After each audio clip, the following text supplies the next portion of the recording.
ಒಂದು ಸೆಲ್ಫಿ ತಗೊಳ್ಳೋದಂತ. ಎಷ್ಟಂತ external source of inspiration ಮೇಲೆ ಡಿಪೆಂಡ್ ಆಗ್ತೀರಿ, ಎಷ್ಟಂತ ಎಕ್ಸ್ಟರ್ನಲ್ ಸೋರ್ಸ್ ಮೇಲೆ ಡಿಪೆಂಡ್ ಆಗೋದು ನೀವು, ಎಷ್ಟಂತ ಮಂದಿ ಮೇಲೆ. Are you not self inspired?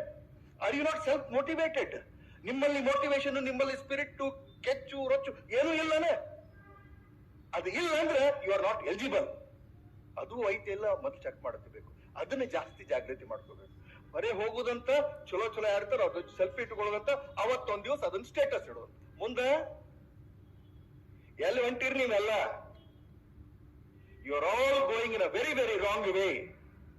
Social media has destroyed you. It has destroyed your career, your life beyond repair. There are some people who become restless if they don't see WhatsApp or Facebook within 1 hour. ಒಂದು ತಾಸು ಅದನ್ನು ನೋಡೋದು ಬಿಟ್ರಂದ್ರೆ restless ಆಗ್ತಾರ, ಹುಚ್ಚಾಗ್ತಾರ. ಇದು ಈ ಜಗತ್ತಿನ ಹೊಸ ಕಾಯಿಲೆ. ನಾನು ನಮ್ಮ ಅಳಿಯಾಗಿ ಹೇಳಿದೆ, ವಾಟ್ಸಪ್ ಫೇಸ್ಬುಕ್ ಮತ್ತೊಂದು ಏನೂ ಇಲ್ಲ. ಸಿಂಪಲ್ ಬೇಸಿಕ್ ಫೋನ್ ತಗೊಳ್ಬೇಕು, ಅವಶ್ಯದಾಗ ಮಾತ್ರ ಫೋನ್ ಮಾಡಬೇಕು, ಇರ್ಲಿಕ್ಕಂದ್ರೆ ಏನೂ ಇಲ್ಲ.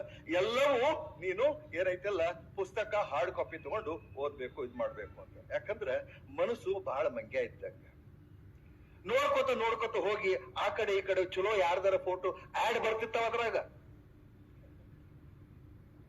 ಬಹಳ ಕೆಟ್ಟದು. ಸೋಷಿಯಲ್ ಮೀಡಿಯಾ ಅಟ್ರಾಕ್ಟ್ ಮಾಡ್ತದ, ಡಿವಿಯೇಟ್ ಮಾಡ್ತದ.